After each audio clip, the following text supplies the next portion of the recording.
Okay, I've been messing with knots again. In particular, I've been messing with Spanish ring knots, which are often tied with cord. But I have one here tied out of leather.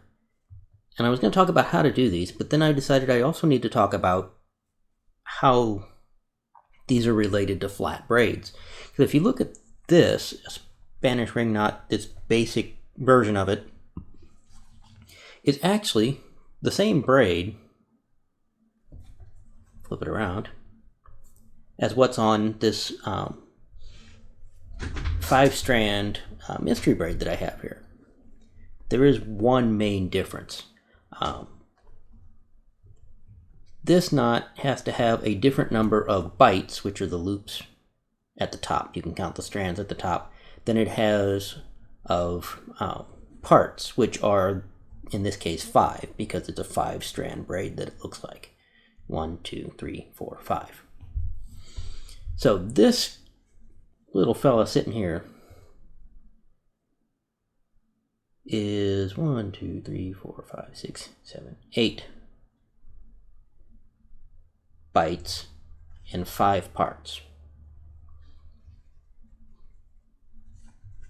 Whereas this one is 5 parts, 5 strands, but this strand ends at the same place that it begins, on the same side. So it loops down through and back up to where it started. So if you brought them around and connected them together, each strand would connect to the other end of itself. So it can't really be a Turk's head because each of these strands needs to end somewhere else so that it can continue feeding around the knot.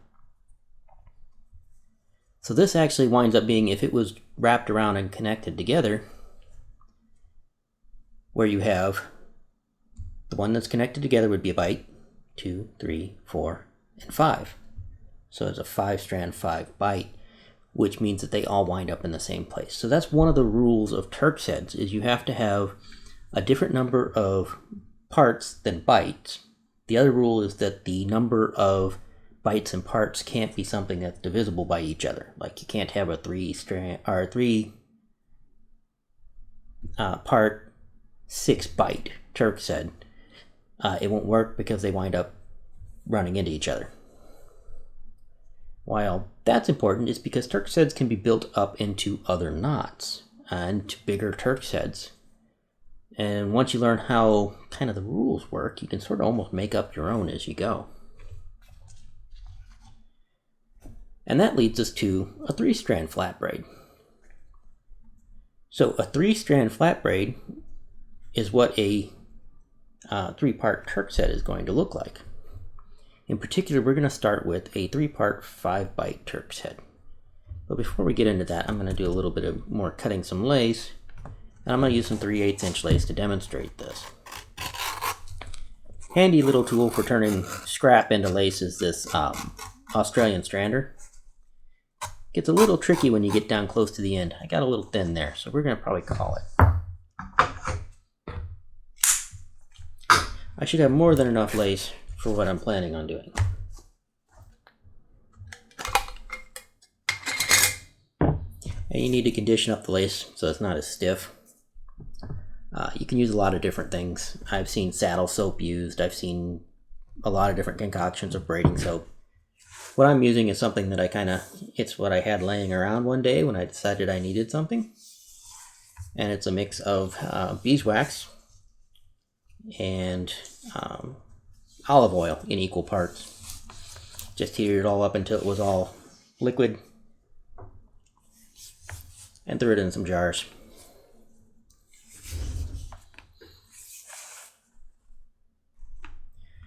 Alright, now that we got our lace all set,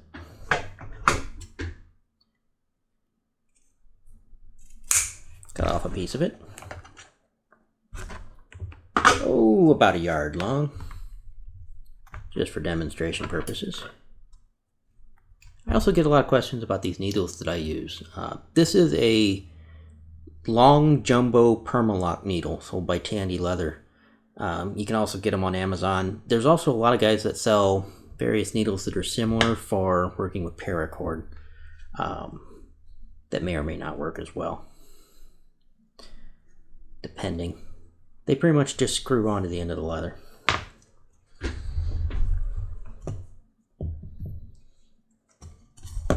Now, where we're going to start with all this, I've got a mandrel here, and by mandrel I just mean something round to tie around. In this case, it's a piece of 2-inch PVC pipe, a little closer to 2 1/4 on the outside, more like 2 3/8. But it's going to wrap around.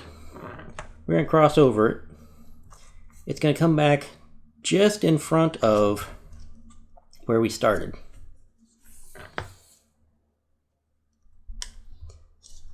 And then it's going to go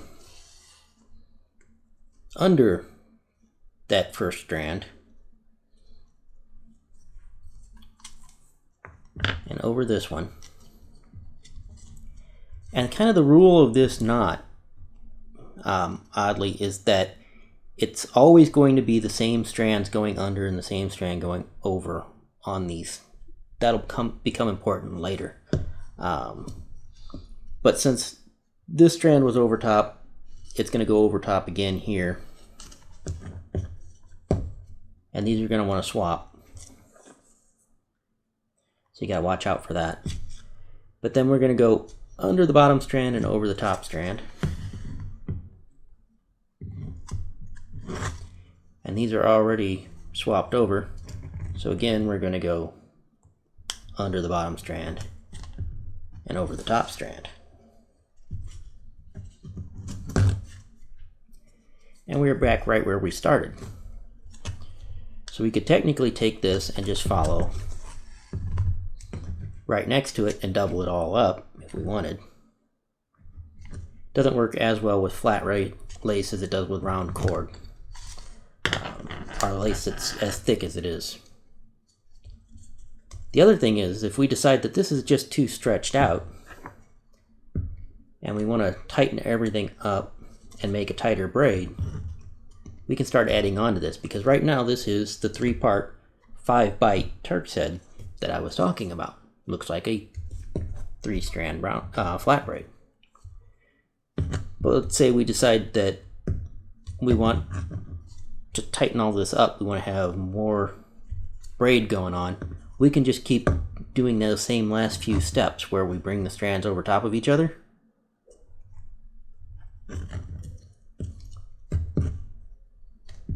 Just like this. We'll go under this strand and over that strand.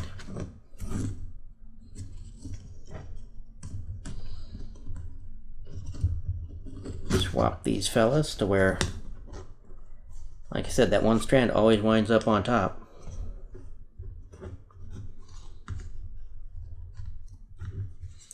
And again, we'll go under the bottom strand, over the top strand.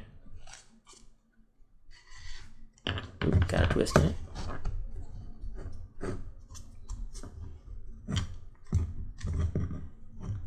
And then we are again right back where we started. And we can tuck this under. And now instead of a 3-part 5-bight Turks head, I've got something a little bit bigger than that. I've got a 3-part, should be 8-bight Turks head. Let's see. First bite is there. 1, 2, 3, 4, 5, 6, 7, 8 bights. So it's going to kind of go up like that. You can keep adding on to it, making it bigger and bigger around, and you'll wind up with 5 bights, 8 bights, 11 bights. It should always just keep going up the same amount. You can't have a 9-bight per se, like I said, because then they don't match up. Doesn't work out. But anyway, so that's the base knot that we're going to work with. And that can be, like I said, it just has to be a 3-part or a 3-strand Turks head. And then we're going to turn that into a Spanish ring knot.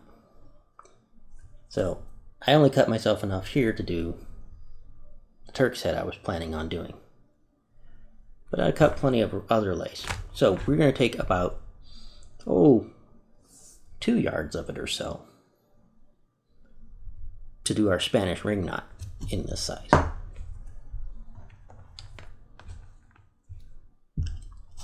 We want to leave this kind of loose to start with, because this will tighten up a lot as we're going. Now everything got a little tight there at the end, despite me trying to leave it loose to start with. So we're going to loosen it up some. Give it a little bit of room to breathe, because we're going to add some more strands in here. We don't want it too tight. Now then, if I was just going to follow through on this Turk's head and double it up, I would start right next to this strand on this side of it. But I don't want to do that. What I want to do is I want to cross over that strand and start into the Spanish ring knot and bring it up from a 3-part knot to a 5-part knot.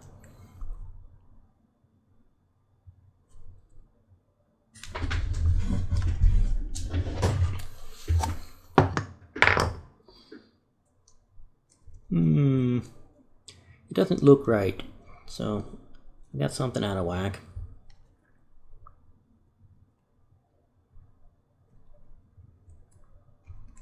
Might have to do this again. One nice thing about knots is if it doesn't work out, you just untie it, tie again. Back to our base knot, our 3-part 8-bight Turk's head.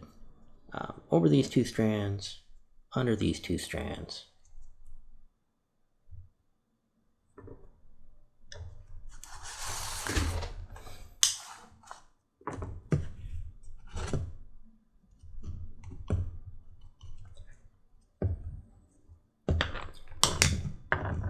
Be careful I don't get myself out of control here again.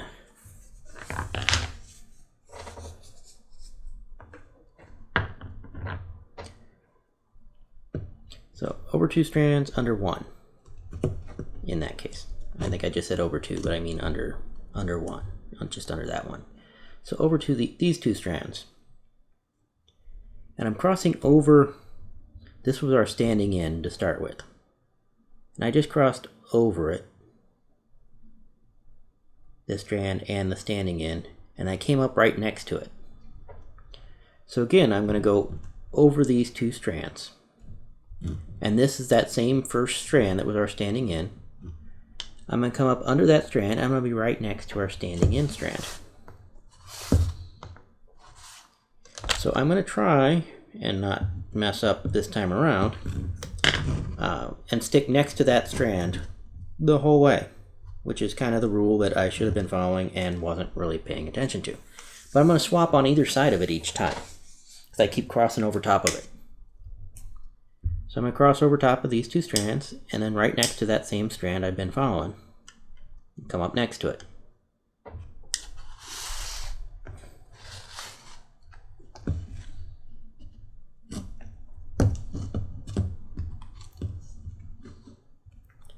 And this is where they're getting out of place on me, is when it's pulling up past that strand.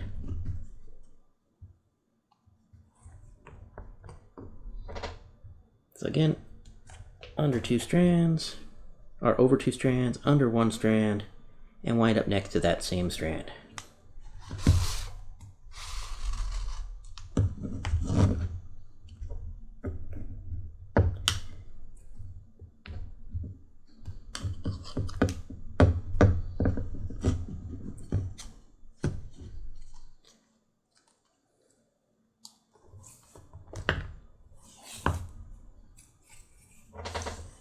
It's not locked in until I do the next pass around, and that's where I kind of messed up before. So cross these 2 and wind up next to that one.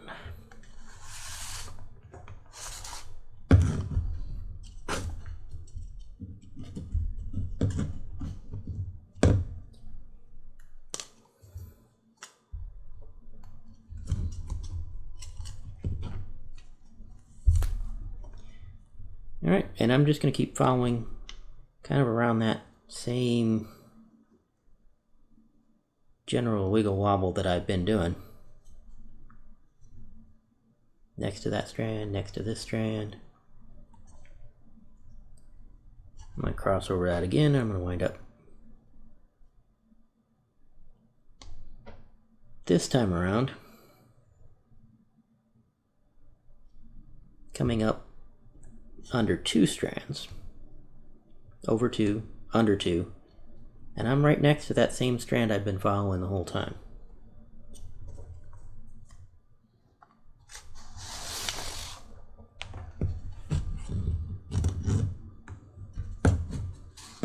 We've just been weaving on either side of it.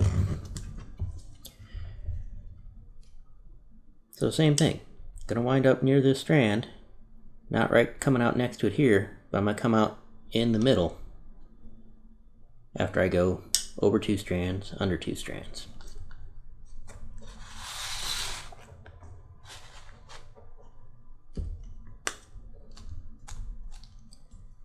Over 2 strands, under 2 strands. That's our strand we've been following.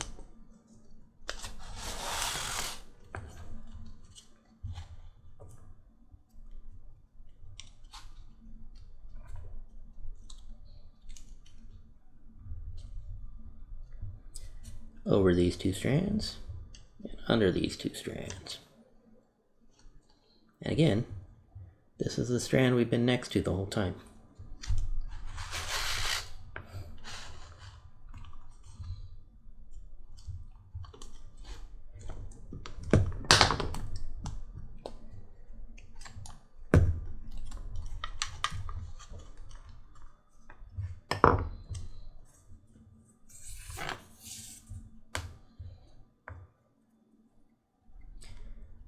Over 2 strands, under 2 strands, right next to the strand we've been following.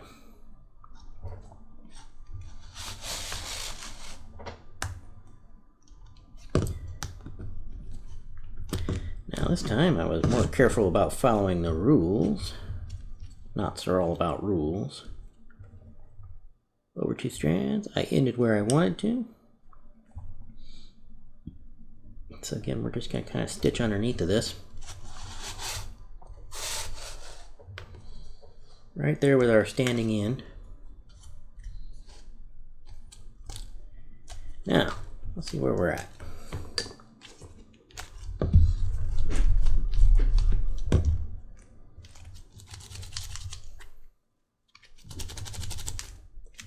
Now this time it looks right. It'll take a little bit of primping and settling everything into where it should be to usually straighten out a knot. It's called dressing the knot, actually, by knot people.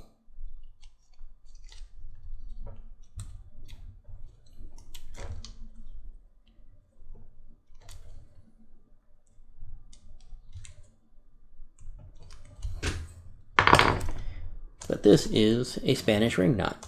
And as I said, it looks just like a 5-strand flat braid, because it basically is a 5-strand flat braid. It's just 1 strand wrapping around 5 times and weaving in and out, just like a lot of these other knots. As I said, now these ends can be tacked or stapled or riveted together. They could just be tucked underneath and trimmed off if it's something that's tied over something. If you're going to use it as a standalone knot, which I've seen these used as like a smaller version of these, used as rings, as a ring knot. I've seen these used as bracelets and wristbands. As a matter of fact, that's what I've most commonly seen a Spanish ring knot used as, is as a wristband, usually tied out of cordage. It's one of those old sailor things. If you watch the Amazon Prime series Bosch, he always wears one. So it is something I've even seen in media. But this case, there is an interesting part to these knots when you tie them that makes them useful in handles and things like that, is that, especially as you can see it in the wider lace, you can see it a little bit in this one, the knot, as you tighten it up, it kind of cups itself. It'll kind of pull in all these sides and form well, a ring. And in this wider one, you can really see it very well, that it's pulled those down and formed almost a tire shape. I think they kind of look like tractor tires, personally. But that could be over a band of leather and tied, and then it would cover that leather by pulling in on either side. So it's very useful in handles. And it was used in decorative knots on whips and quirts and things like that, to cover a leather ring that was there binding everything in after it was braided. And of course, you could just wrap this around a heavy ring of leather or a heavy ring of anything, tie it in place, and or even work one in there and then tighten it down around it, to make like napkin rings or something along those lines. Or of course, again, make it a little bit bigger than this, because this one's kind of small for that, and make a bangle style wristband, which again, too small for my hand, might fit a woman's hand on this one. But you might have to go up, instead of starting with the 8 bight knot, you might have to start with the 11 bight base knot, and then you'll wind up with a Spanish ring knot that's, let's see, what would that run up to? I don't even know. It'd be like this one, which that is sized big enough to fit around my wrist. Well, over my hand. Big hands, little wrists. But anyway, so that is how 3 strand braids, 5 strand braids, 3 bight Turks heads, 5 bight Turks heads, where they all kind of come together is in the Spanish ring knot.